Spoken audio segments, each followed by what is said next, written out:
तो कल कथा में आप सबने श्रवण किया, रुक्मिणी विवाह के साथ ही कथा को विश्राम दिया। भैया जो कार्य करता है ये पकवान बनाने वाले थोड़ा ध्यान रखें, ज़्यादा शोर शराबा नहीं। रुक्मिणी विवाह के साथ ही विश्राम दिया था। सुखदेव बाबा कहते राजन, इस तरह से कुंडनपुर की राजकुमारी मां रुक्मिणी का विवाह द्वारकाधीश के साथ हुआ। इनका भैया विरोध में था, बीच में भगवान को घेर लिया और भगवान ने भी उसको पराजित करके और बलदाऊ जी महाराज वहां पहुंच करके समस्त जो शिशुपाल की बारात आई थी, जो सैनिक थे, उनको परास्त किया और बलदाऊ भैया के माध्यम से ही भगवान रुक्मिणी को लेकर के आए और सानंद द्वारिका में शास्त्रोक्त विधि से विवाह संपन्न कराए। बोलो राधे राधे। सुखदेव बाबा कहते हैं कि प्रथम दृष्टया ये विवाह राक्षस विधि से, राक्षसेन विधानेन में इति श्रुतम, लेकिन ऐसी परिस्थिति आ गई थी कि भगवान को लेके भगना पड़ा। लेकिन वस्तुतः जो विवाह हुआ है वो द्वारिका में हुआ है, वो भी ब्रह्म विवाह। प्रेम से बोलो राधे।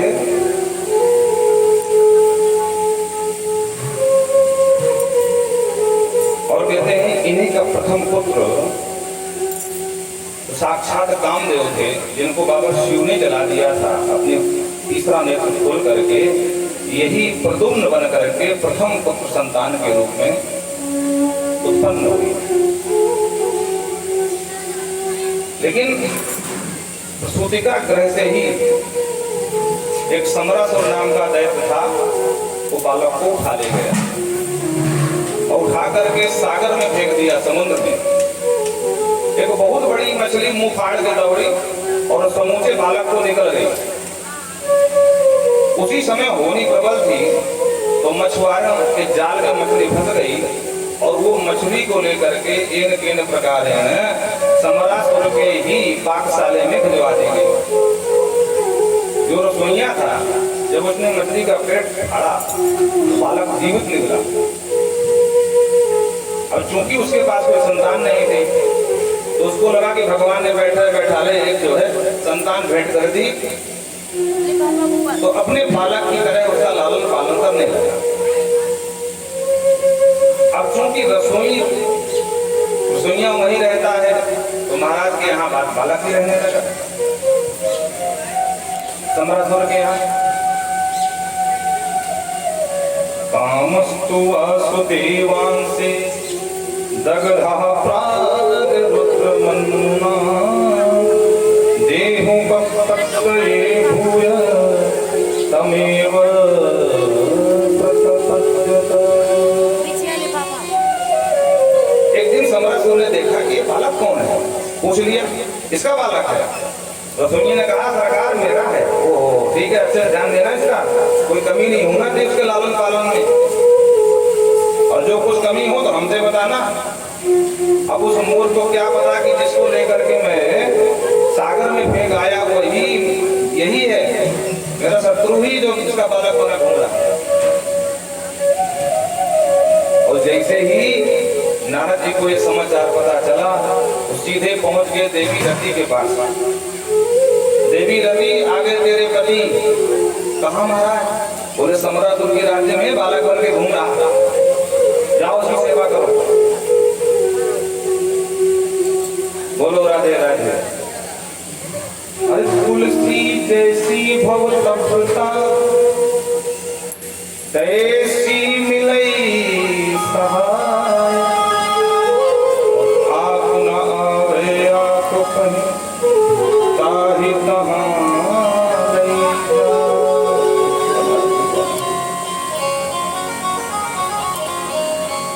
बाबा तुलसी कहते हैं कि होनी जैसी होनी होती है, होके रहती है, कोई कितना लाख उपाय कर ले। सम्रासुर ने, क्योंकि उसको पता था कि कृष्ण की प्रथम संतान से ही मेरी मृत्यु, तो अपने मृत्यु को टालने के लिए सागर में फेंक दिया और फिर भी घूम घुमा के बालक पहुंच गया उसी के घर में और उसी के धन से पलने लगा। देवी रति को जब नारद जी ने बताया तो सीधे पहुंच गए महाराज सम्राटुर के राज्य दरबार में। महाराज मुझे कुछ काम दे दो। बोलो राधे राधे। तो वहीं पर रसोइया बैठा था।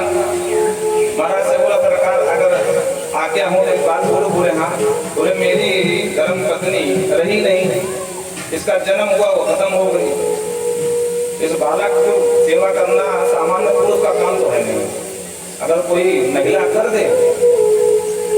सम्राट ने कहा कोई बात नहीं, देवी जी क्या काम कर लोगी? तो सरकार जो काम कहो। एक बालक है, संभाल लोगी? बोले हाँ। अब रति तो उन्हीं के लिए आई है, अपने पति की।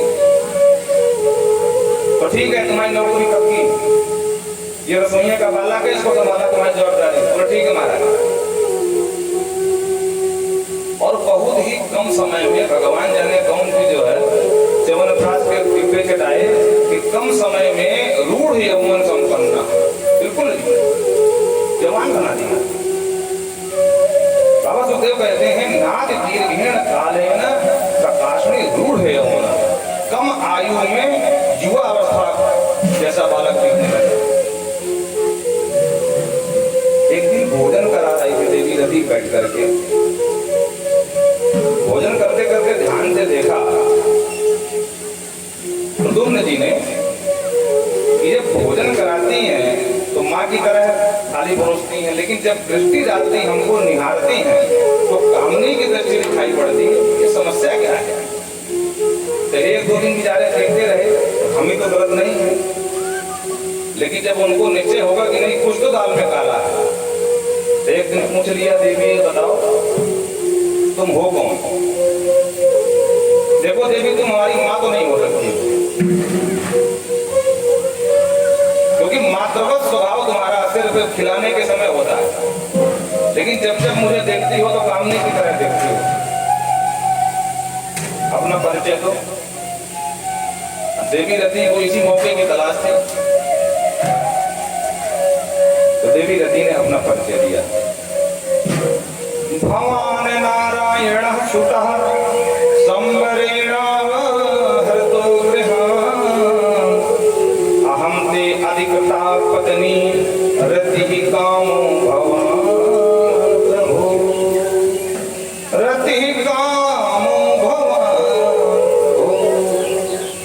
भगवान नारायण सुता पहली बात तो समझो सरकार की आप इस रसोइये के बेटे नहीं हो।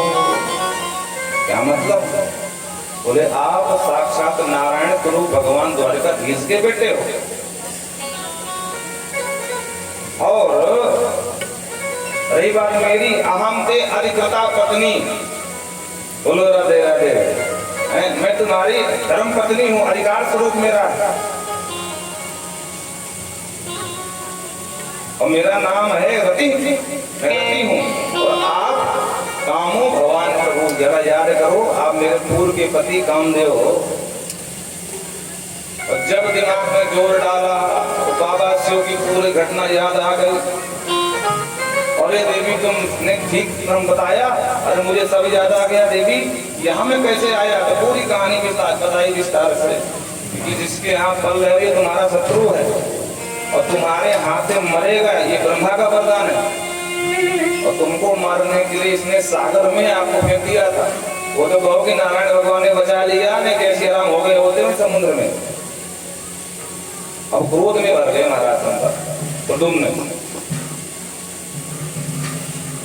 ये इतनी बड़ी मायावी थी देवी रति कि बहुत कम समय में सारे धनुषास्त्र सारी माया की विद्या समझा दिया, क्योंकि सम्राटुर से लड़ना है। सम्राटुर जैसा राक्षस मायावी, उसके सामने कोई मायावी ही होना चाहिए। तो जब इसको हर विद्या से सुसंपन्न कर दिया, एक दिन समय देख करके और लेकर के अपनी पत्नी रति को बजा के सम्राटुर को ललकारा, सावधान सम्राटुर, मैं द्वारकाधीश कृष्ण का प्रथम पुत्र प्रद्युम्न तुम्हें युद्ध के ललकार रहा हूँ। और जो इसने देखा कि ये कल तक मेरे रसोइया का बेटा बना बैठा था, आज कह रहा मैं तेरा शत्रु, इसके तो महाराज उसका ठिकाना ही नहीं रहा। ये सब कैसे हो गया? खैर मरता का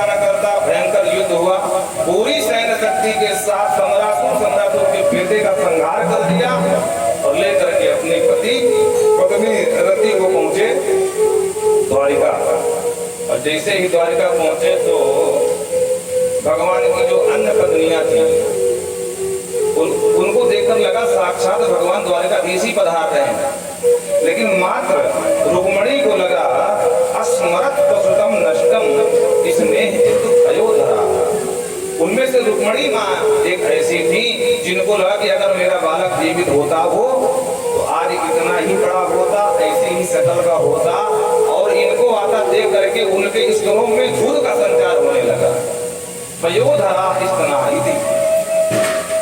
और जब समीप में आए तो सारी धर्मपत्नियां शर्मा गई। बोले भगवान आ गया। माँ को प्रणाम किए। माँ, मैं तुम्हारा प्रथम पुत्र प्रद्युम्न और ये तुम्हारी बहू रानी। और मैया आखिरी बक्की है गई। बेटा जन्म होते ही छठवें दिन भाग गया यहाँ से, आया तो बहू को लेके आया।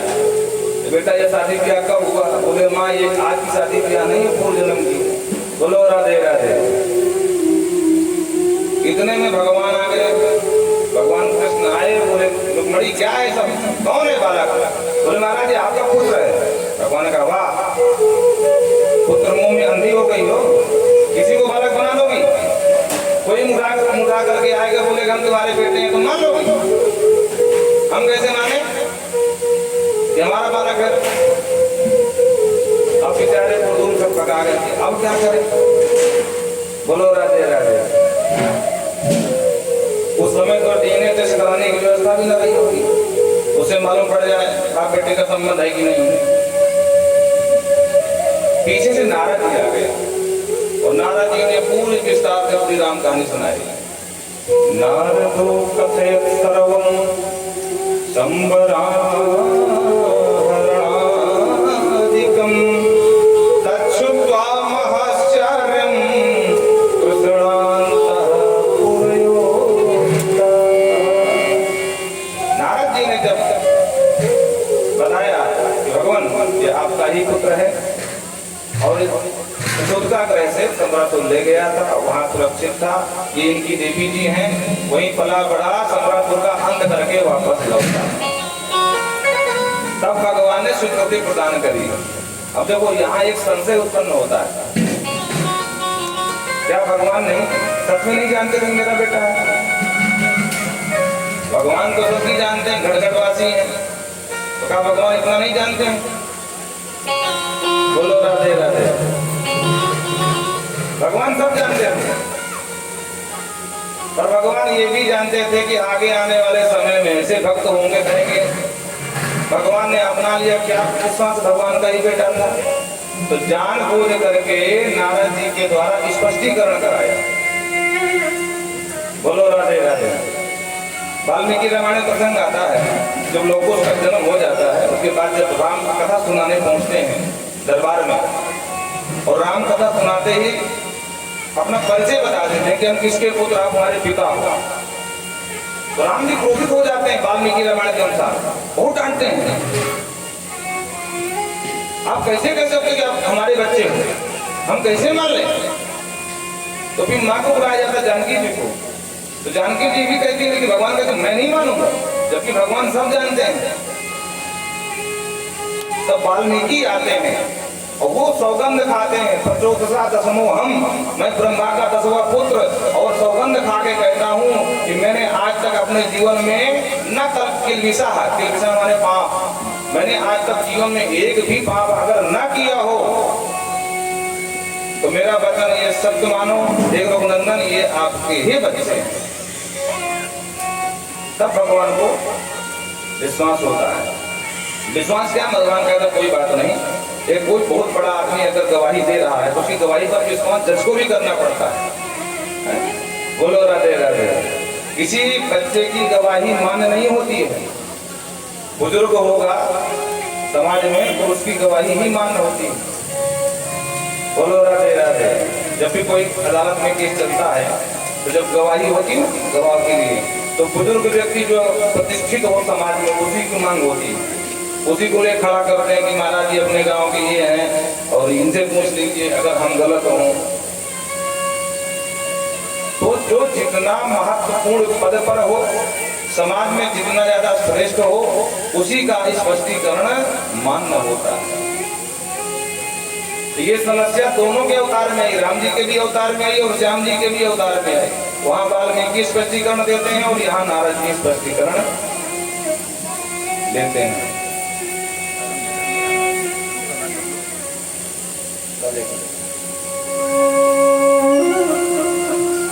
वृंदावन बिहारी लाल की।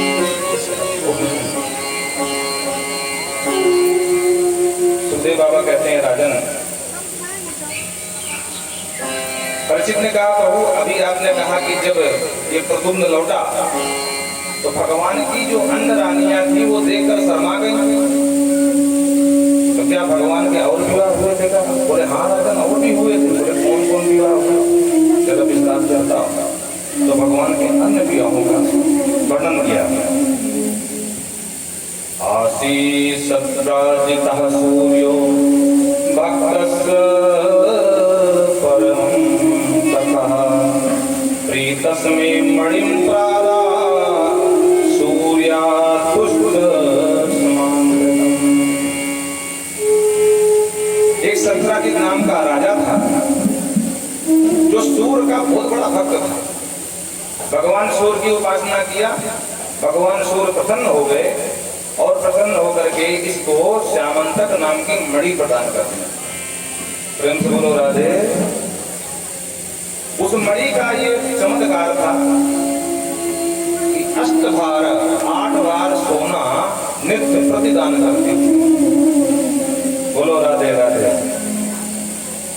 8 बार सोना नित्य प्रतिदान करे। 20 तोले का एक भार कहा गया है प्राचीन गणना के अनुसार। आजकल तो भार ही लोग भूल गए। बोलो राधे राधे। 20 तोले का एक भार। अभी साहब से अपना पूरा गणित कर लेना कि 8 दूनी 16, 160 ग्राम जाकर के सोना रोज बहुत होता है। बोलो जय श्री राम। सिर्फ सोना ही नहीं देती थी, जहाँ रहती थी उस राज्य में महामारी, बीमारी, किसी प्रकार का अनहोनी, सूखा, अनावृष्टि, ये सब नहीं होती। तो सत्राजित एक दिन भगवान से मिलने आए मणि पहन करके, गले में लटका करके। तो द्वारिका वासियों ने देखा तो उनको लगा साक्षात सूर्य पधार रहे हैं, क्योंकि मणि का इतना गजब का तेज था कि मणि के प्रकाश के सामने मालूम पड़ा कि भगवान सूर्य साक्षात ठाकुर जी से मिलने आ रहे हैं। तो भगवान के बच्चे गए, बोले सरकार आज आपसे मिलने साक्षात सूर्य भगवान आ रहे हैं। भगवान ने कहा सूर्य कैसे आ सकते हैं? बोले देखो हमने देखा सामने चले आ रहे हैं। भगवान ने देखा, बोले सूर्य नहीं है, सूर्य का भक्त है, इसका नाम है सत्राजित, ये मणि का प्रकाश है। बच्चों को बड़ा कौतूहल हुआ, इस मणि में इतना दिव्य प्रकाश, ये कैसे हो सकता है? बोले हाँ, भगवान ने बताया ये मणि का ही चमत्कार है, 8 बार सोना देती है। सत्राजित आए, भगवान को प्रणाम किया, कुछ राजनीतिक चर्चा भी करी। उसके बाद जब जाने लगे तो बच्चों ने कह दिया, बोले महाराज बुरा न मानो तो एक बात बोले। बोले हाँ। बोले आप वो छोटे राजा और हमारे द्वारकाधीश राजाधिराज है, तो ये मणि आपको शोभायमान नहीं होती। हमारी इच्छा है कि ये मणि हमारे सरकार को अर्पण कर दो। बोलो राधे राधे। सत्राजित ने तो खूब मना कर दिया, तो तुम्हारी बुद्धि खराब है? शरीर तपाया मैंने, तपस्या मैं किया, मणि भगवान सूर्य ने मुझे दिया, फ्री फोकट में तुम्हारे सरकार को दे दूं? तो भाग जाओ यहाँ से। तो बच्चे तो बच्चे बेचारे मन मार के रह गए, सत्राजित चला गया। इसका एक छोटा भाई था, नाम था प्रसेन। उसने कहा भैया ये मणि मैं भी एक दिन पहनना चाहता हूँ। बोले पहन ले, छोटा भाई है। तो मणि पहन के शिकार खेलने गया और किसी सिंह ने देख लिया। तो आप सभी जानते हैं कि सिंह और अग्नि का आपस में वैर है। बोलो जय सिया राम।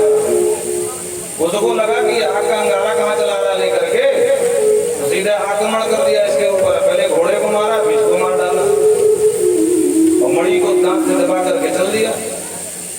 उसी जंगल में भटक रहे थे हमारे रामा अवतार के जामवंत महाराज, ऋक्षराज जामवंत।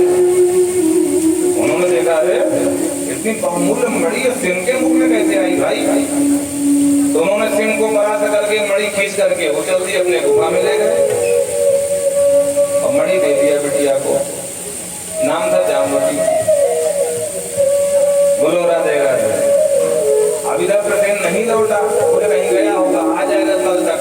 जब 3-4 दिन हो गए प्रसेन नहीं आया तो सत्राजित को मन में ये भ्रम हो गया कि हो न हो मेरे भाई की हत्या कराई गई है मणि के चक्कर में।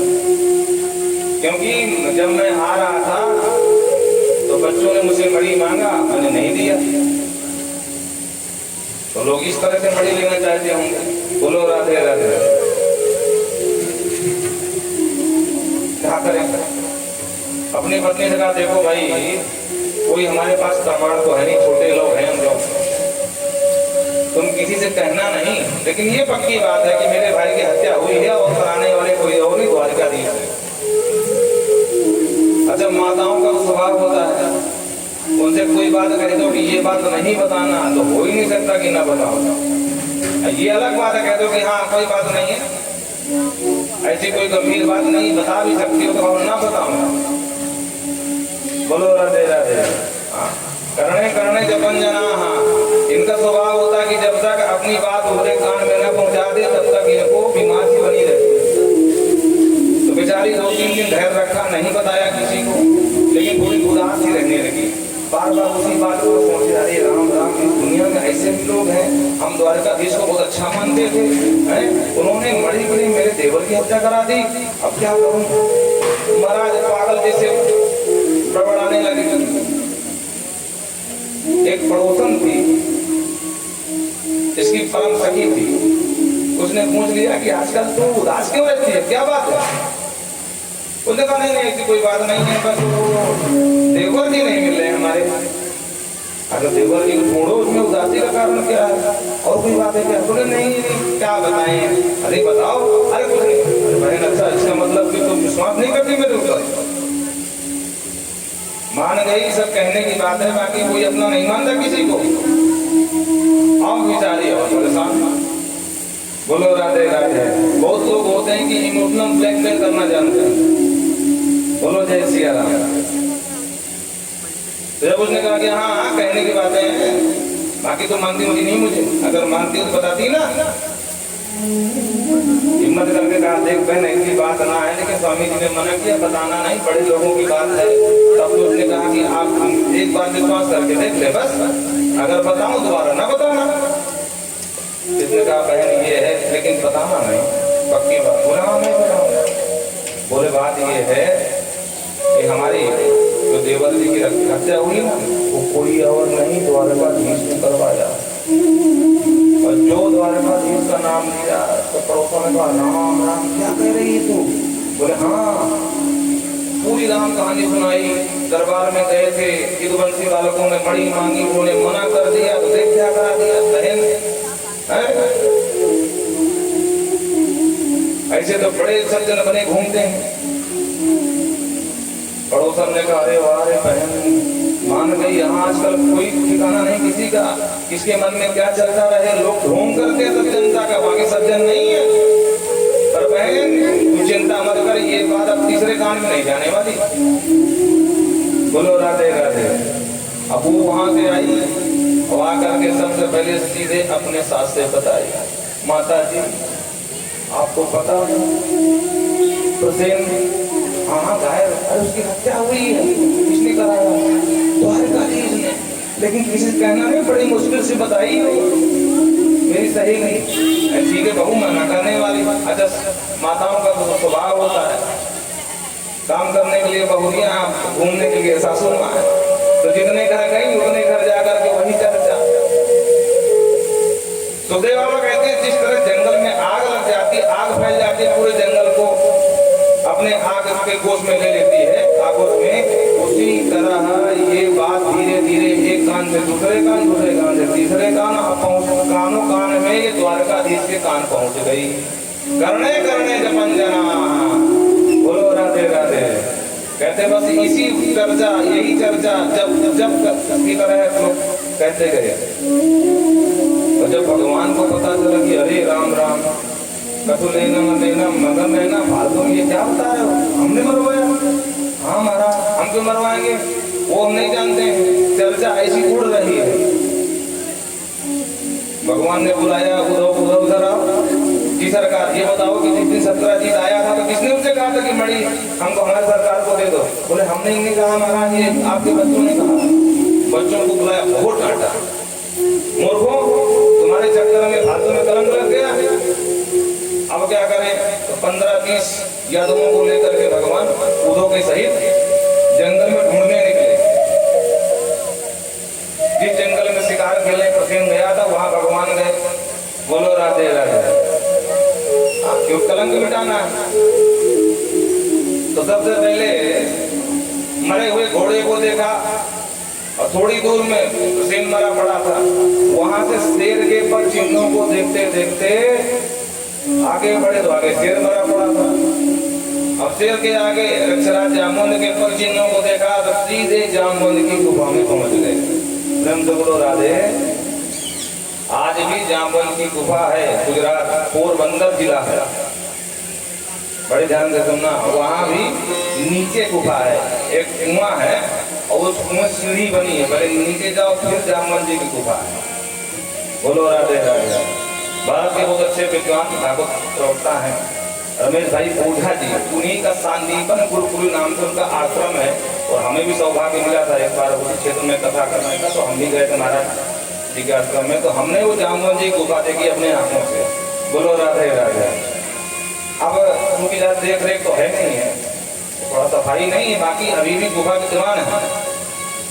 तो नीचे उतर करके जामुन गुफा में पहुंचे। जो झांका तो उस समय कोई बिजली तो थी नहीं, मणि के प्रकाश से पूरी गुफा जगमगा रही। भगवान समझ के उधो मणि यही है। लेकिन बात यह है कि किसी दूसरे के घर में इतने लोग घुसना ठीक नहीं। तुम लोग बाहर रुको और हम अंदर जा रहे हैं और समझा बुझा करके मिल रहा है। अंदर जैसे ही घुसे तो पहले मिल गई जामुन जी, वो मणि से खेल रही थी बेटिया। और उसने देखा किसी अनजान व्यक्ति को, चीख पड़ी, पिता तेरी देखो कौन श्रीमान घोड़े चले आ रहे बिना पूछे। तो जामुन अंदर से बाहर आए, देखे किसी अनजान व्यक्ति को घुमा करके एक भगवान के एक मौका मारा तो भगवान का पूरा था तुम्हें आसमान में। भगवान ने बदले में 2 धर दिए। जामुन को ये व्यवहार बड़ा अजीब लगा। अरे राम राम, मेरे घर में आकर के मुझे ही मारता है। तो जामुन ने 5 कर दिए, भगवान 10 कर दिए। और इस तरह युद्ध करते करते कहते हैं द्वंद्व युद्धम महाविंसाद में मुष्टि भी। आजकल लोग देखते हैं ना टीवी के माध्यम से मुंह की बात चलती है, वो पहन करके हाथ निकल। ये कोई नई विद्या नहीं, विदेश की नहीं, भारत की है। बोलो राधे राधे। और इस विद्या के प्रवर्तक है जामुन तो भगवान का नहीं है। मुष्टि भी मुक्केबाजी। अब नाम बदलते अलग बात है, लेकिन है तो विद्या सनातन की। और हाँ, इस विद्या को सबसे पहले भगवान बारह ने मारा था। जानम हुआ गया पहले 12 भगवान हिरणाक्ष जब करेण मूल हरे, यहाँ पर एक धमुरा धर दो तो गोविंदाय नमो नमः, हिरणाक्ष को मार दिया। और उसके बाद फिर आकर के यहाँ जो कुछ शेष थी वो जामवंत महाराज के द्वारा प्रारंभ की गई। 26 दिन भयंकर मुक्केबाजी प्रारंभ रही, एक दूसरे को मार मुका। भगवान ने 27वें दिन ऐसा पटका कि जामवंत महाराज के नस नस ढीले कर दी। जामवंत महाराज के प्राणों की याद नहीं, हाथ जोड़ के बोले सरकार पहचान गए, आप ही मेरे राम जी हो, अब मत मारो। लेकिन ये बताओ आने का कारण? भगवान ने पूरा विस्तार से बताया कि देखो भाई ये मणि हमारी नहीं है। ऐसा जी की उसका भाई आया, शेर ने मारा, शेर को तुमने मारा और कलंक हमारे ऊपर लगा। बोलो राधे राधे। तो कलंक मिटाने के लिए हम मणि ढूंढने आए, हमको मणि चाहिए। जामवंत ने कहा सरकार मैं मजबूर हूँ, मणि नहीं दे सकता। क्यों नहीं दे सकते? क्योंकि मणि मैंने चक्रवर्ती से तो लिया नहीं ना, आपसे लिया है।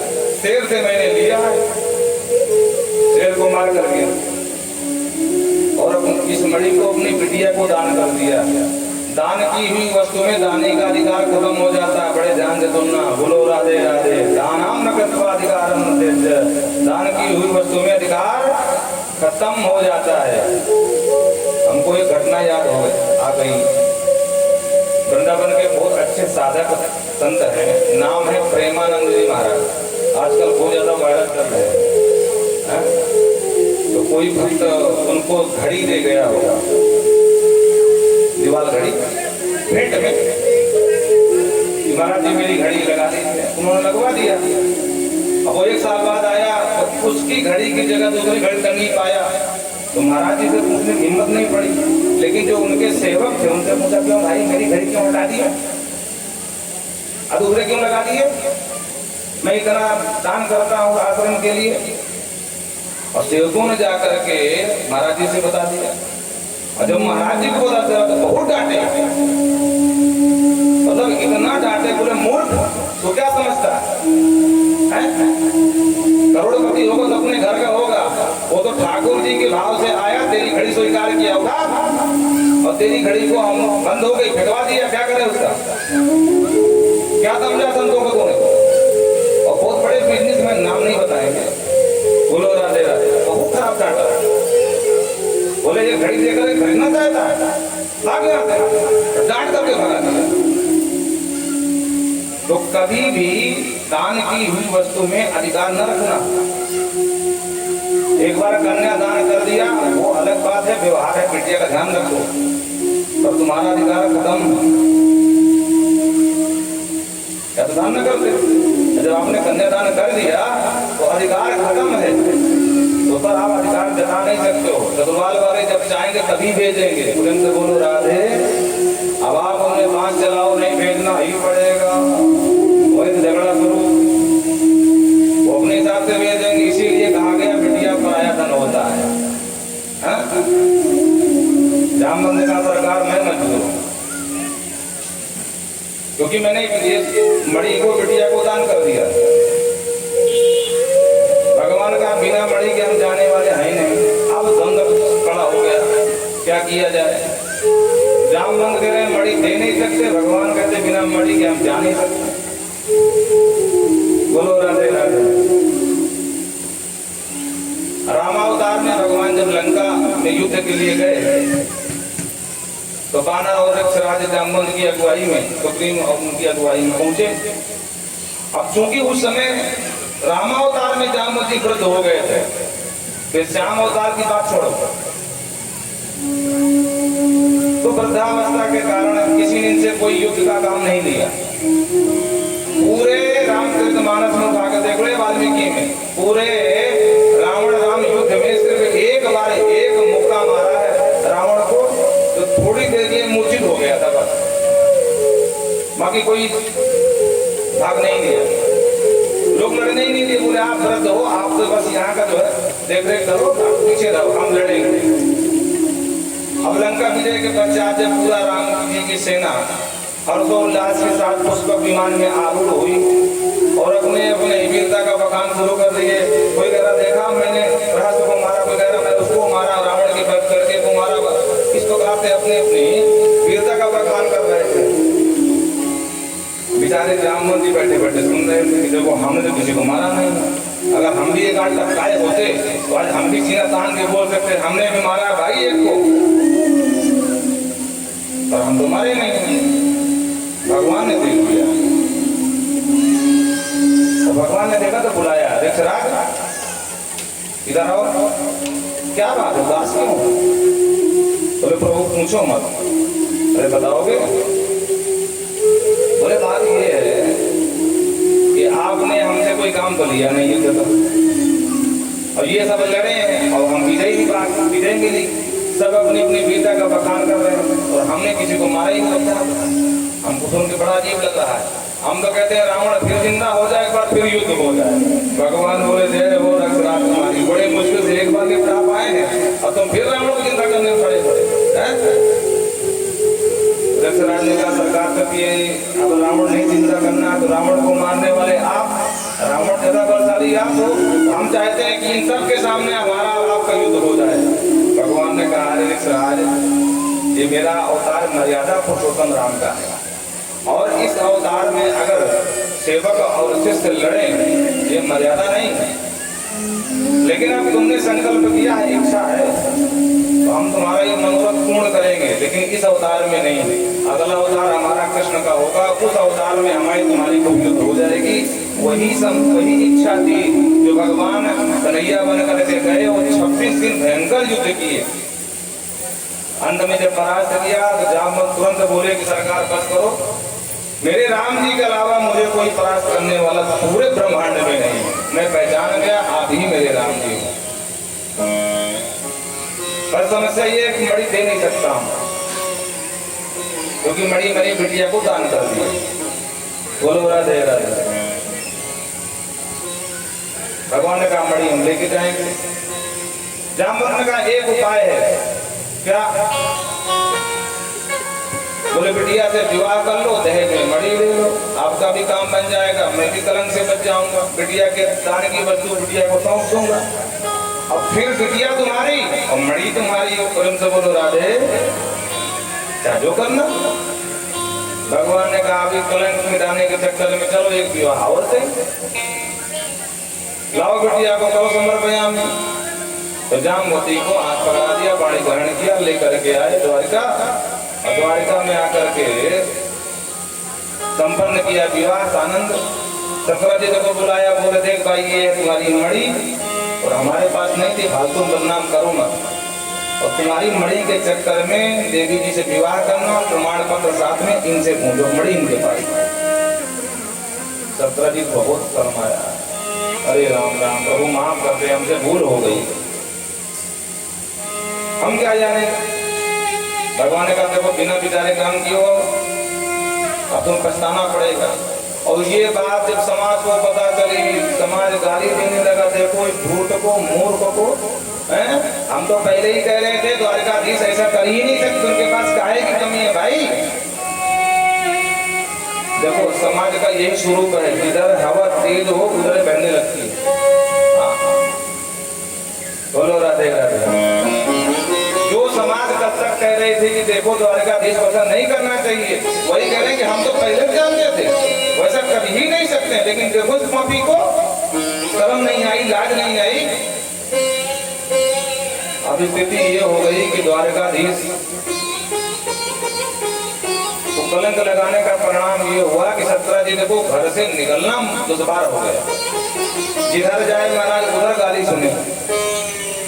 एक दिन दुखी हो गया तो भगवान के पास आया, बोले प्रभु मैं बहुत दुखी हूँ। बोले क्या हुआ? बोले समाज मुझे बहुत गाली देती है। भगवान ने कहा बिना विचारे जो करे सो पासे बचता, हम क्या करें उसमें? तो सरकार एक उपाय है। क्या उपाय है? बोले मेरी बिटिया से विवाह कर लो, मैं आपका बन जाऊंगा समझी, आप मेरे बन जाओगे दामाद। तो अभी तक हम अलग अलग दल के हैं, फिर एक दल में हो जाएंगे तो कोई गाली नहीं देगा। बोलो राधे राधे।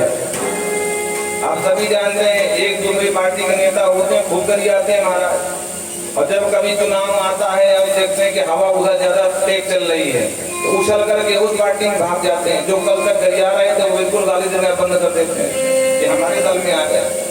तो बोले हमारे दामाद बन जाओगे, कोई गरियाएगा नहीं। भगवान ने कहा ठीक है भाई, अगर तुम्हारा दुख दूर हो रहा है तो लाओ बिटिया को, दो हमको। और इस तरह से सत्यभामा नाम की पुत्री सत्राजित की थी, भगवान का तीसरा विवाह संपन्न हुआ। वृंदावन विहारी लाल की। एकदा पांडवान दृष्टुम प्रतीकान पुरुषोत्तमा इंद्रप्रस्थं गतः श्रीमान् विधानानिर्वृतः। एक दिन की बात, भगवान अपने प्रिय पांडवों से मिलने के लिए इंद्रप्रस्थ आए। बड़े ध्यान से सुनना। बोलो राधे राधे। जो आज की दिल्ली है इसी का प्राचीन नाम है इंद्रप्रस्थ। ये पांडवों की बसाई हुई है। आज भी पांडवों का किला है दिल्ली के में अंदर बना हुआ है। अब चूंकि बड़े मधुर संबंध थे पांडवों से, तो कभी पांडव लोग आते थे द्वारकाधीश से मिलने, कभी द्वारकाधीश भी आते। तो इंद्रप्रस्थ आए, अर्जुन के साथ जमुना किनारे भ्रमण कर रहे थे। तो वहां पर देखा कि एक तपस्विनी बैठी तपस्या कर रही है। भगवान ने कहा जरा पूछो देवी जी किस तपस्या किस लिए कर रही है, क्या चाहती है। अर्जुन गए और हाथ जोड़ के पूछे देवी जी आपका परिचय,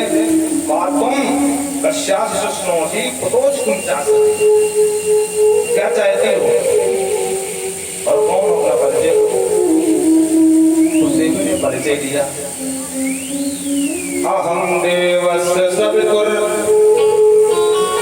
दुहितापति महेश्वती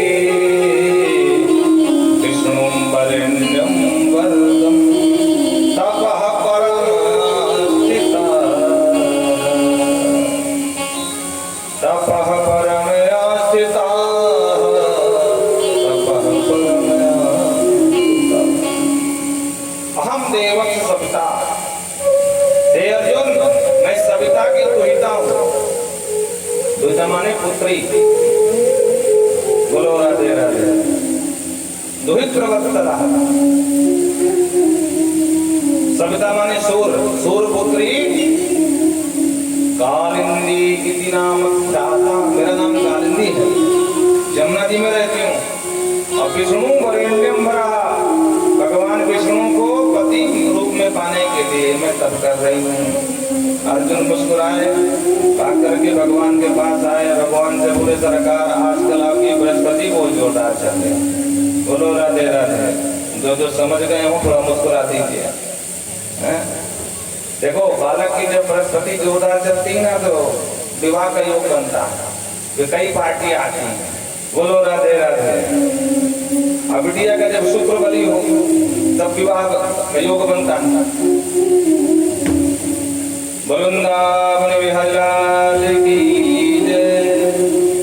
तो अर्जुन का सरकार आजकल आपका जो गुरु बहुत जोरदार चल रहा है। मतलब ये है कि देवी जी आपके लिए तपस्या कर रही हैं, आपको पाने के लिए। भगवान बोले तो लाओ जान पहचान कराओ। अर्जुन गया, जान पहचान कराया। भगवान ने हाथ पकड़ कर अपने बिठाया, लेकर के पहुंचे द्वारिका और वहां जाकर के माँ कालिंदी के साथ विवाह संपन्न कराया। बोलो राधे राधे। कितने विवाह हो गए, एक तो रुक्मणी के साथ, दूसरा जाम्बुवती के साथ, तीसरा सत्यभामा के साथ, चौथा कालिंदी के साथ। देखो भाई गिने रहना, बड़ी लंबी लिस्ट है, 16,108 विवाह की चर्चा है। एक आदमी मिस्टेक हो जाएगा तो बाद में कहना। हाँ बोलो राधे राधे। एक बिंद और अरविंद नाम के दो भाई थे, ये उज्जैन के राजा थे। इनकी बहन जी का नाम था देवी मित्रवंदा। अभी इनकी मित्रता थी दुर्योधन से, और उस समय दुर्योधन के महाराज क्या कह रहे थे, 100 भैया थे, पिताजी राजा बन के बैठे थे। तो प्रायः व्यक्ति बड़े लोगों से संबंध जोड़ना चाहता है।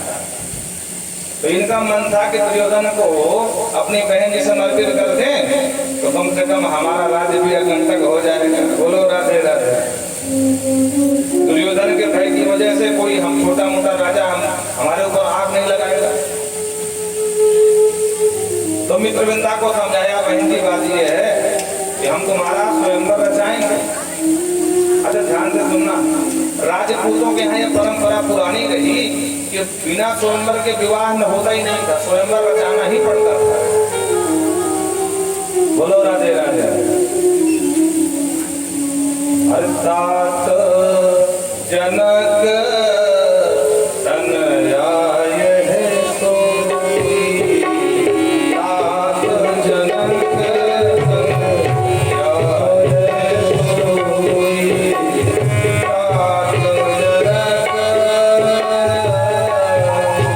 तात जनक तनयाय है सोई, धनुष चक्र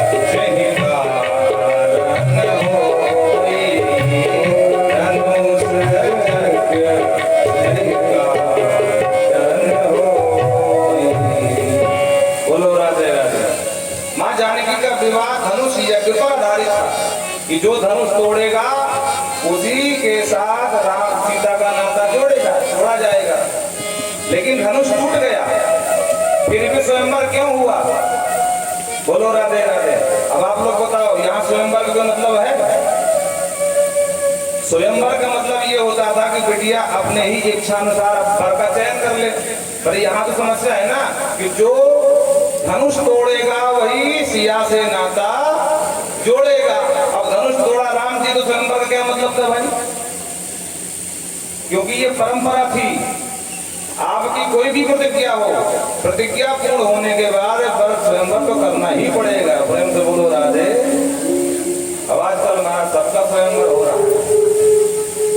अच्छा, एक बात तो समझ में आती है कि बिटिया वर का वर्ण करे, जयमाला पहना दे, लेकिन लड़का भी पहनाता है। भगवान जाने वो किसका वर्ण कर रहा है, समझ में नहीं आता।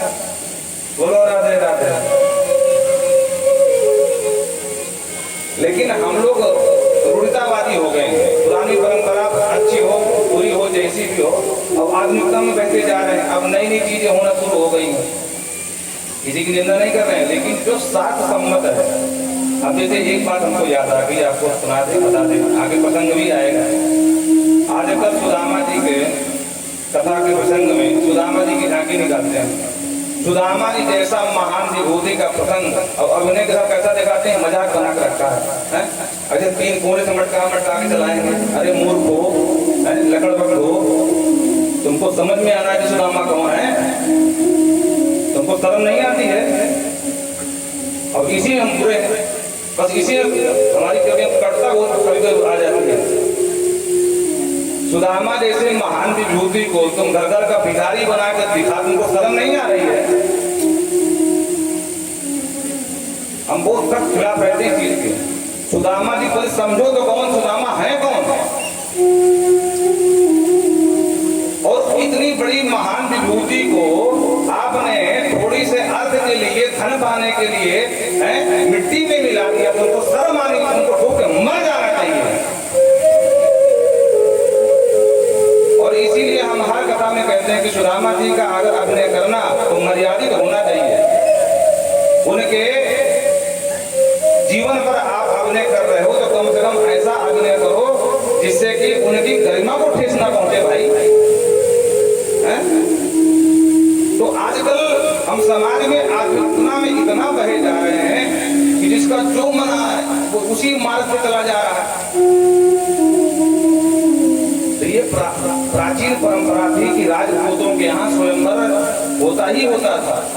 तो इन्होंने मित्रवृंदा को समझाया कि देखो बहन जी, ये हमारी मजबूरी है, हमारे कुल खानदान में स्वयंवर रचाया जाता है, तो स्वयंवर तो हम रचाएंगे और आपको पूरी छूट भी रहेगी।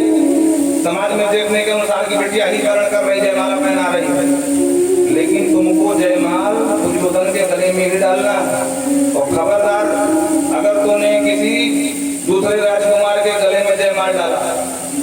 मित्रवृंदा ने कहा ठीक है भैया, हम यही करेंगे।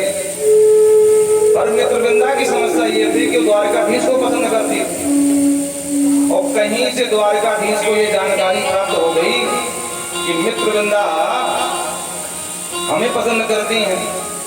अब स्वयंवर हुआ तो सबका बुलावा होता है, तो भगवान भी पहुंच गए। तो जैसे ही बिटिया मित्रवृंदा जयमाल लेकर के निकली बाहर, दुर्योधन की जगह द्वारकाधीश को देख लिया। तो जो ठाकुर जी की आगा प्रभा शोभा को निहारा तो भाई जी से किए हुए सबरे वादे भूल गई और दुर्योधन की जगह है द्वारकाधीश के गले में जयमाल डाल दिया। और जो भाइयों ने देखा तो भक्ति तन गई, अरे राम राम, भाई जी ने क्या चौपट कर दिया, मारो इस ग्वाले को। और उसी सभा में अज्ञातवास पूरा हो चुका था पांडवों का। ब्राह्मण वेश में अर्जुन 5 पांडव वहां पर उपस्थित थे। अर्जुन भगवान को जानते थे। अर्जुन ने धीरे से कहा, सरकार आप तो जाओ, अज्ञातवास पूरा हो चुका है, अब पोरपट्टी खुल जाए, चिंता ना है, इनको मैं देख लूंगा। कर्ण था, दुर्योधन भी थे, शासन सब लोग थे। भगवान हाथ पकड़ करके लेकर के मित्रवृंदा को आए और अर्जुन ने सबसे युद्ध करके परास्त कर दिया। और इस तरह से भगवान का ये पंचम विवाह मित्र वृंदा के साथ संपन्न हुआ। बोल वृंदावन बिहारी लाल की जय। नग्न नाम कौशल्या आसीत राजा धार्मिका सत्य सत्या भवत कन्या देवी नागदिति श्रुतम। एक थे महाराज कौशल नरेश, इनका नाम था नग्नजित, जिनकी बिटिया का नाम था सत्या, पर पिता का नाम नग्नजित होने से बिटिया को नागनदिति भी कहते थे। इनके यहाँ 7 बड़े खतरनाक साण थे। प्रतिज्ञा करी कि जो राजकुमार आकर के 7 साणों को एक रस्सी में नाथ के दिखा देगा, उसी के साथ बिटिया का विवाह होगा। बोलो राधे राधे। राजकुमार गए, प्रतिज्ञा सुन करके महाराज नग्नजित की, कोई सफल भय, कोई विफल भय, अब कोई महाराज छोड़ खा के आए। अब 7 साण एक साथ मारने को दौड़े, जो राजकुमार जाए। और ये बात कन्हैया को मालूम पड़ी तो सीधे पहुंच गए कौशल नरेश। और वहां जब, क्योंकि हमारे कन्हैया बचपन से गाय बैलों के साथ खेले, तो 7 रूप बना करके 7 साणों को एक रस्सी में नाथ के दिखा दिया। महाराज कौशल प्रसन्न हो गए नग्नजित, और हर्षोल्लास से अपनी बेटी सत्या नागनदिति के साथ भगवान का विवाह संपन्न कराया। इस तरह से भगवान का 6वां विवाह संपन्न हुआ। एक थी देवी स्तुत कीर्ति, जिनकी बिटिया का नाम था देवी भद्रा, भद्राम खुद ऐसे। रिश्ते में तो ये भगवान की बुआ जी लगती थी। बोलो राधे राधे। पर जब कन्हैया जाए मिलने, बुआ जी प्रणाम, तो बुआ जी को लगे कि काश ये मेरा बेटा होता, पर बेटा तो मेरा बन नहीं सकता, क्योंकि ये बेटा देवकी का है। एक काम करती हूँ, अपनी बिटिया का ब्याह करके इसको दामाद बना करके, क्योंकि दामाद भी बेटे के तरीके ही होता है, तो उस कमी को पूरा करती हूँ। इनके बड़े भैया संत दर्शन थे भद्रा के, उनसे पूछा ये कि बेटा तू क्या कहता है? बोले कोई बात नहीं, तो माता जी आपको ऐसी बात है कर दीजिए। तो बुआ जी ने ही अपनी बिटिया को समर्पित किया, और इस तरह से भद्रा देवी के साथ भगवान का 7वां विवाह संपन्न होगा। बोल भक्तवत्सल भगवान की। एक बार भगवान ने लक्ष्मणा नाम की राजकुमारी को एक चक्र में घूमती हुई मछली का प्रतिबिंब देख करके भेदन किया था, और लक्ष्मणा नाम की राजकुमारी से विवाह संपन्न कराया। तो देव बाबा कहते राजन, इस तरह 8 विवाह अलग अलग हुए, और 16,100 विवाह एक ही मुहूर्त में, एक ही दिन हो गए। बोलो राधे राधे। परीक्षित चौंके, महाराज इतनी कन्याएं कहाँ मिल गई? सब प्रसंग विस्तार से सुनाओ। तो विस्तार से सुनाया। एक प्राग ज्योतिषपुर था, वहां का राजा था नरकासुर, लेकिन भूमि का पुत्र होने के नाते इसका नाम भौमासुर भी था। इसने सुना कि भगवान ने राज रचाया है, तो हम भी राज रचाएंगे। बड़ा बलिष्ठ था। जिस राजा के यहाँ आक्रमण करे, राजा को परास्त करे, उस राज्य की जितनी राजकुमारियां या जितनी कन्याएं थी उनको बलात् हरण करके ले आवे और अपने जेल खाने में डाल दे। इस तरह करते करते 16,100 कन्याओं को उसने बंदी बना लिया। नारद जी को पता चला तो नारद जी सीधे पहुंच गए द्वारिका, और भगवान से कहा कि आपके रहते हुए ये स्थिति है, इतनी अबलाएं बंदी हैं भौमासुर के जेल खाने में, और तुम आराम से अपने घर के स्थिति मस्त हो। आपके अवतार का प्रयोजन क्या था? उसको सिद्ध करो। दुष्टों का संहार करने के लिए आए हो, और आपके सामने इतना खतरनाक काम हो रहा है। तब भगवान गरुड़ में आरूढ़ हुए। सभारो गरुड़ारूढ़ प्राग ज्योतिषं पुरम् गिरदुर्गे शस्त्रैः दुर्गे जानामि अग्निदुर्गमम्। के बीचों बीच टापू में था और इस नगरी में प्रवेश करने का मात्र एक द्वार था, बाकी कहीं से प्रवेश नहीं कर सकते हो। और उस द्वार पर एक मुर नाम का दैत्य रखवाली करता था, जिसके 5 मुख थे। 5 मुख से अहरनिश रक्षा में खड़ा रहता था। तो भगवान को देखा गरुड़ पर आते हुए, तो भगवान के ऊपर आक्रमण किया। भगवान ने पहले से युद्ध किया, युद्ध करके 83 चक्रेण जहार लिया। कहते हैं खेल खेल में चक्र छोड़ करके इस मुर का वध करके और भगवान ने किले में प्रवेश किया। मुर को मारने से भगवान का एक नया नाम जुड़ा, मुरारी। हरि माने शत्रु, मुर नाम के शत्रु का वध किया, मुरारी पड़ गया। बोल मुरारी भगवान की। आगे बढ़े, भौमासुर को ललकारा, सावधान भौमासुर। भौमासुर पूरे क्रोध में आकर के वेग के साथ युद्ध किया और भगवान ने पूरी सैन्य शक्ति के साथ भौमासुर का वध कर दिया। जेल में जो बंद थी कन्याएं, उनको मुक्त कर दिया। कन्याओं से कहा, देखो बिटिया, आप जिसको जहां जाना हो जाओ, आज से आप लोग मुक्त हो। सभी कन्याएं बोले कि हम कहां जा सकती हैं, हमारे पास एक ही रास्ता बचा है। क्या? कि अपने आप को इसी सागर में समर्पित कर दें। बोलो राधे राधे। पहली बात तो यह है कि पिता के यहाँ जाएंगे तो पिता अपनाएंगे नहीं, क्योंकि हम इसकी बंदी बन के रहेंगे। कदाचित पिता अपना भी ले माता पिता, तो दुनिया का कोई राजकुमार अब हमसे विवाह करने से रहा नहीं। तो हमारे पास एक ही मार्ग है, सागर में अपने आप को कूद जाए और जैसे आराम कर ले। भगवान ने कहा, देवियों, जिसके लिए दुनिया के सभी दरवाजे बंद हो जाते हैं, मुझ द्वारिकाधीश के दरवाजे हमेशा खुले रहते हैं। अगर तुम्हारा कोई आश्रय नहीं है तो मेरे दरवाजे खुले। कन्याओं ने कहा, अच्छा। भगवान ने कहा, आप हमसे विवाह कर लीजिए, प्रेम कर रही है। तो जो विवाह का प्रस्ताव दिया, सारे कन्याओं का मुखमंडल खिल गया कमल की तरह और सबने स्वीकृति प्रदान कर दी।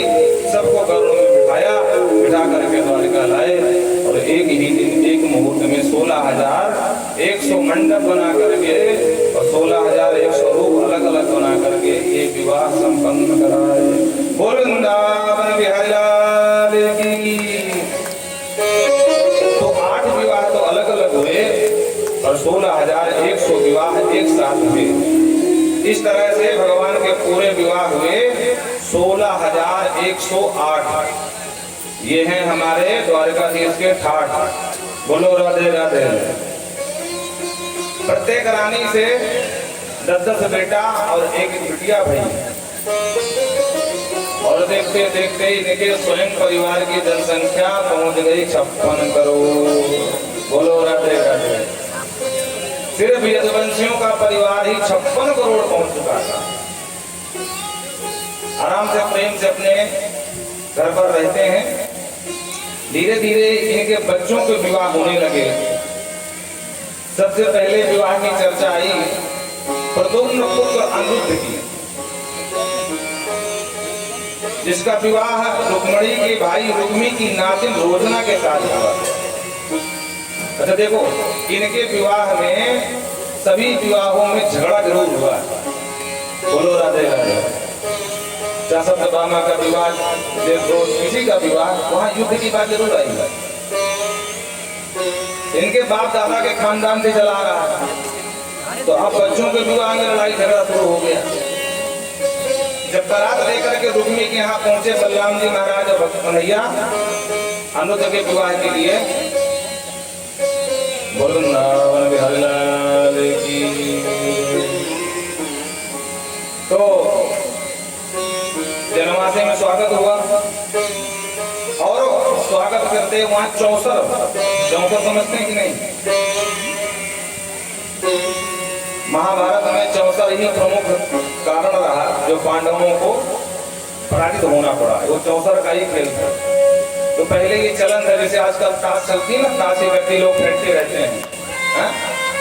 तो चौसर का बड़ा पुराना प्राचीन खेल है। तो जनमासे में चौसर शुरू हो गई। और रुक्मी जो संधि था, रुक्मी बैठ के खेलने लगा। रुक्मी ने कहा बलराम जी आप नहीं खेलोगे क्या? अब बलराम जी ने कहा अरे भैया रुक्मी तो खेल, हम तो थोड़ा बरातियों का देख लें, हमारे बराती हैं, किसको नाश्ता पानी मिला किसको नहीं मिला। तो कलिंग देशी राजा के साथ में जो रुक्मी के मित्र थे उन्होंने व्यंग कर दिया, अरे महाराज रुक्मी ये क्या खेलेंगे? अरे खेलना आता होता तो खेलना देते, ये तो राजा महाराजाओं का है भाई, ये क्या जाने। तो ये बात बुरी लगे बलराम जी को, ऐसी बात है तो हम जरूर खेलेंगे। और महाराज यहाँ से चौसठ प्रारंभ हो गई। सतम सहस्रमयुतम रामस्तदा त्रयेपणम् तं तु रुक्मरक्षुत कालिंगम प्रसहद्वरम्। बोलो राधे राधे। सबसे पहला दांव लगा 1,00,000 पण का। आजकल जो रुपया ना वही पहले पण कहलाता था, बड़े ध्यान से सुनना। अब ये समझ लो कि उस जमाने में 1,00,000 रुपए का दांव लगाया पहली चाली में। बोलो राधे राधे। और जीत गए बलराम जी। और रुक्मी बेईमानी पता रुकने का भी गलत बात, हम जीते हैं, आप झूठ बोल रहे हो। बलराम जी का नहीं भाई देख रुक्मी गलत बात है? अरे वो समझी बनने जा रहा था, तो बेईमानी करेगा हमारे साथ? हम भी खेलते हैं, हम भी राजा राशि ठाट बाट हमारा भी है, कोई पहली बार थोड़ी ना खेल रहे, हम जीते हैं। तो रुक्मी जो साथ वाले कलंग किसी राजा थे, बोले क्यों मित्रों भाई हो, बोलो कौन जीता?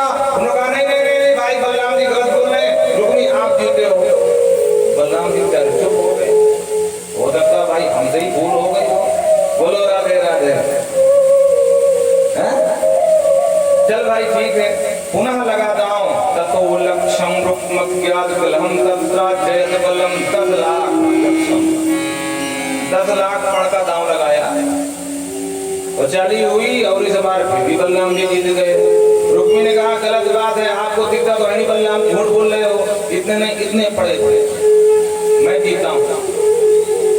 बलराम जी का देख रुक्मी तो बेईमानी कर रहा है भाई, ये गलत बात है। रुक्मी कहा महाराज बात तो ये है कि तुम बेईमानी पर उतर आए हो, हम जीतते हैं बदनाम हमको कर रहे हो। तो आकाशवाणी हुई तदा प्रवीण भोवाणी भले नहीं बचितो लह धर्म तो वचने नैव रुक्मी वदन्ति वै व्रता। धर्मे वचने नैव अरह बलराम जी धर्म युक्त वचन कहते हैं। खबरदार रुक्मी बेईमानी मत करो, तुम हारे हो और पहली बार तुम हारे हो। जीते बलराम जी झूठ बोल रहे हो। और तेरे ये चार और जो मित्र है ना कलंक देशी, ये सबके साथ झूठ बोल रहे हैं। बलराम जी को तो देख बेईमान, रुक्मी तो बेईमानी करा, मैं बोला था मैं जीता हूँ नहीं मान रहा था। अब तो मानेगा ना, आकाशवाणी बोल रही है, अपने कान से सुना है ना। रुक्मी का दिमाग था, देखो जब भगवान रुक्मिणी का हरण किया तब से रुक्मी शत्रुता मानता था। बोलो राधे राधे। वो तो मजबूरी में अपनी नातिन से विवाह अमृत का होने जा रहा था, क्योंकि रुक्मिणी की इच्छा थी, बाकी रुक्मी नहीं चाहता था। तो उस दिन का बदला आज हरा करके निकालना चाहता था, और हो गया था उल्टा, ये खुद हारता गया तो बेईमानी को कर आया महाराज। बलराम जी ने कहा तो विश्वास करेगा, आकाशवाणी ने घोषणा कर दी है। रुक्मी क्रोध में भर गया, बोले सुनो बलराम जी, तुम्हारी आकाशवाणी बहुत सत्यवादी नहीं है, और सच्ची बात ये है कि तुम लोग क्या जानो ये राशि खेल है? जंगल में भटकने वाले ग्वालो, कंटका गिर मार्ग में गिर गुफाओं में रहने वाले, तुम क्या जानो ये खेल? अब बलराम जी शेष के अवतार हैं, रोज सातवें आसमान खुले, अरे राम राम ये हमको समझी बना रहा, ऊपर से हमको जंगली कह रहा है, गंवार कह रहा है। और बगल में रखा था हल, और हल उठाया गर्दन में फंसाया। बोलो जय सिया राम। जल्दी बोलो नहीं आगे सुनाएंगे नहीं, हम भी खतरनाक लगा। बोलो राधे राधे। बगल में रखा था हल उठाया, गले में फंसाया, अपनी तरफ खींच करके मूसल उठा करके माथे पर धर दिया। तो रुक्मी का काम वही कर दिया तमाम। बोल वृंदावन बिहारी लाल की। अगवानों के लिए बारात तैयार हो रही थी और समधी को वही निपटा दिया बाबा को जनवासे में। बाबा जय सिया राम हाहाकार मच गया, अरे राम राम भगवानी कैंसिल करो भाई, बाबा काम तमाम कर दिया। कृष्ण हमारा बोले भगवान के बड़े फिर जाए, आओ महाराज हाहाकार मच गया। वहाँ विवाह की तैयारी, यहाँ जनवासे में बाबा मारा पड़ा। अब क्या करें, हल्ला हो गया पूरे गांव, मारो पकड़ो, ये तनातनी का मामला हो गया। उस जमाने के कुछ बुद्धिमान लोग पहुंच गए भगवान के पास। सरकार इस पर आपका क्या वक्तव्य है, आप क्या कहना चाहते हैं? भगवान कुछ नहीं बोल रहे। अरे प्रभु कुछ तो बोलो, आपका क्या कहना है? आपके बड़े भैया ने ठीक किया? अरे बिटिया का विवाह था आज, अब बिटिया के बाबा को निपटा दिया। अरे कोई खेल खेल में कितना प्रकार ऐसे गुस्सा दिखाता है क्या? भगवान कुछ नहीं बोले। बोलो राधे राधे। भगवान के सामने मजबूरी है। भगवान जानते हैं कि अगर मैंने ये कह दिया कि नहीं भैया ने बहुत गलत किया है, भैया बोलेंगे वाह इसके साले की गर्दन तोड़ दिया, तो ये साले की तरफ बोल रहा, अपने बड़े भाई का पक्ष नहीं ले रहा है। वारे कन्हैया मान गया, साला ज्यादा प्यारा हो गया, भाई कुछ ना हुआ। और अगर मैं कहता हूँ नहीं भैया ने बहुत अच्छा किया, कोई गलत नहीं किया, तो लोग मड़ी बोली कि वाह इनके बड़े भाई ने मेरे भाई का निपटा दिया और ये अपने भाई का पक्ष ले रहे हैं, मतलब मेरा भाई भाई नहीं है। भगवान कुछ बोलेंगे क्योंकि भगवान जानते हैं कि अगर मैं कुछ भी बोलता हूँ हाँ या ना, तुम दोनों मेरे घर की रुक्मणी भी मेरी और बड़ा भाई भी मेरा है, दोनों में से एक से मेरी बिगाड़ हो जाएगी, इसलिए कुछ बोलो ही नहीं। और जैसे मीडिया वाले नहीं होते हैं, जहाँ कोई नई घटना हुई तो लेकर के माइक दौड़ते हैं, सर सर सर बताओ ना आपकी पार्टी के अमुक नेता के ऊपर ये भ्रष्टाचार का आरोप, आप क्या कहना चाहते हैं? तो जो बुद्धिमान नेता होता ना कहता देखो भाई अभी ये जो है तो कहना ठीक नहीं है और इसकी जांच चल रही है और केस न्यायालय पर है। अब न्यायालय जो फैसला देगा हमको भी स्वीकार होगा। वो नहीं सीधे सीधे बोलते कि नहीं मेरा नेता बिल्कुल पाक साफ है या नहीं नहीं ये भ्रष्टाचार में लिखता है, कभी नहीं बोलते हैं। जो अच्छे नेता है वो कहेंगे देखो भाई ये केस चल रहा है न्यायालय में, अब न्यायालय के बाद जो फैसला आएगा दोषी होंगे दोषी पाए जाएंगे, नहीं होंगे तो खरी हो जाएंगे। अभी हम क्या बताते हैं, पर भगवान ने तीसरा रास्ता अपनाया, भगवान कुछ बोले ही नहीं। निहिते रुक्मणी स्याले न ब्रवीत साधु साधु, रुक्मणी बलयो राजन इसमें भंग भया, रुक्मणी बलयो राजन इसमें भंग भया। न साधु न असाधु, न कहा कि नहीं भैया ने सही किया और न ये कहा भैया ने बहुत गलत किया। क्यों? क्योंकि रुक्मणी बलयो राजन, हे राजन परीक्षित, इसमें या रुक्मणी के गाल भूल जाते या बड़े भैया नाराज हो जाते। इसने भंग भया हरि, इसलिए हरि ने बिल्कुल मुंह की बोता, मुंह में दही जमा लिए। पूछने वाले पूछते रहे, हिलाते रहे, कुछ तो बोलो सरकार, कुछ तो बोलो। भगवान ने कुछ नहीं बोला। अच्छा देखो इस प्रसंग से आप और हमें भी एक शिक्षा लेने का होता है। हमारे और आपके जीवन में भी कई बार ऐसी परिस्थितियां उत्पन्न हो जाती हैं कि दोनों हमारे अपने हैं। बोलो राधे राधे। अब किसी एक का अगर आपने पक्ष लिया तो एक गाल बुला देगा, पक्की बात है। इसलिए भगवान की शिक्षा याद कर लो। हाँ बोलो राधे राधे।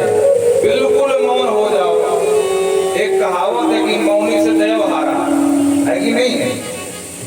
अगर मौन धारण कर लिए तो कुछ दिन बाद जो आपस में लड़ रहे हैं वही सब एक हो जाएंगे और सब सही हो जाएगा। अगर आप बीच में घुस गए तो वो तो एक हो जाएंगे, आप टूट जाओगे किसी एक से। ये भगवान की शिक्षा है, धारण कर लेना चाहिए। बोलो राधे राधे। वृंदावन आइए अब आपका भजन सुनाई देते हैं, आपकी बड़ी इच्छा है। अरे नाम नाम लीन हो तेने भरी जवानी में,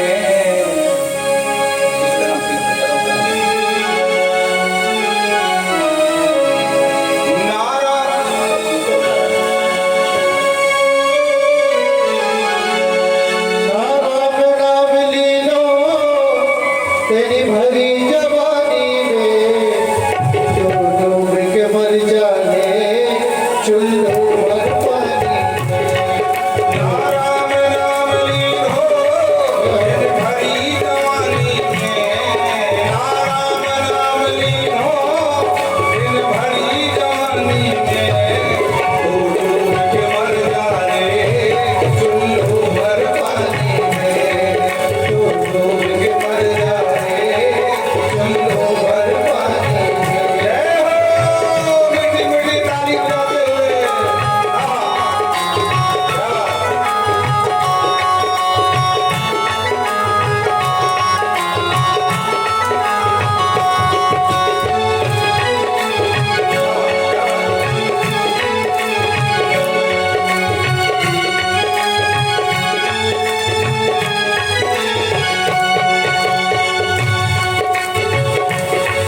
क्या लायो आठी में मिल जाए वो माटी में, ओ क्या लायो माटी में मिल जाए वो पानी में। आठी समझते हो कि नहीं? आठी आठी समझते हो कि नहीं? जो समझता हो हाथ ऊपर कर बहुत कम लोग हैं। देखो जो बड़े बुजुर्ग लोग होते थे ना, धोती पहनते थे तो उसमें जेब तो होती नहीं थी, तो बगल में यहाँ पर कमर के पास कपड़ों में कुछ रुपया पैसा लपेट करके आँख मूंद देते थे, उसी का नाम है आठी। स्वयं तो बोलो राधे क्या लायो आठी में मिल जाए वो माटी में, ओ क्या लायो माटी में मिल जाए वो पानी में। एक दिन काया तेरी मिल जाएगी काठी में, एक दिन काया तेरी मिल जाएगी पानी में। एक दिन काया तेरी मिल जाएगी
तू डूब के मर